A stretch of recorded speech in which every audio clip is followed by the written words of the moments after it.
శనగపప్పు, చిట్టుల్లిపాయలు మసాలా పెట్టి ఎగిరింది. ముందుగా స్టవ్ వెలిగించుకొని పెనం పెట్టుకోవాలి. 2 గరిటెలు నూనె వేసుకోవాలి. పచ్చిశనగపప్పు శుభ్రంగా 3 సార్లు కడుక్కుని మంచినీళ్ళు వేసుకుని 3 గంటలు నానబెట్టుకున్నాను. నూనె వేడెక్కింది.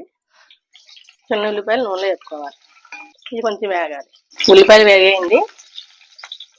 సన్నగా తరిగిన ఉల్లిపాయ ముక్కలు, 3 పచ్చిమిరపకాయ ముక్కలు, కొంచెం ఉప్పు వేస్తారు. ఉల్లిపాయలు దోరగా వేగాలి. ఉల్లిపాయ వేగేయండి. ఇందులో స్పూన్ అల్లం వెల్లుల్లి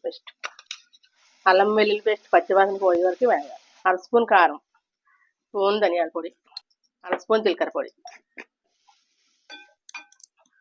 ఇప్పుడు మనం నానబెట్టుకున్నాం కదండి పప్పు, ఈ పప్పులో నీళ్ళతోనే వేసుకోవాలి.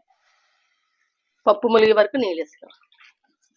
ఉల్లిపాయలు తర్వాత వేసుకుందామండి. కొంచెం చూద్దామండి. ఇప్పుడు ఉల్లిపాయలు వేసుకోవాలి. కొంచెం గరం మసాలా, ఒక 5 నిమిషాలు అయిపోయింది. పైనుంచి కొత్తిమీర వేసుకొని కలుపు. స్టవ్ ఆఫ్ చేసి సర్వింగ్ బౌల్ తీసుకుందాం. శనగపప్పు, చిన్న ఉల్లిపాయలు మసాలా కూర రెడీ అయింది.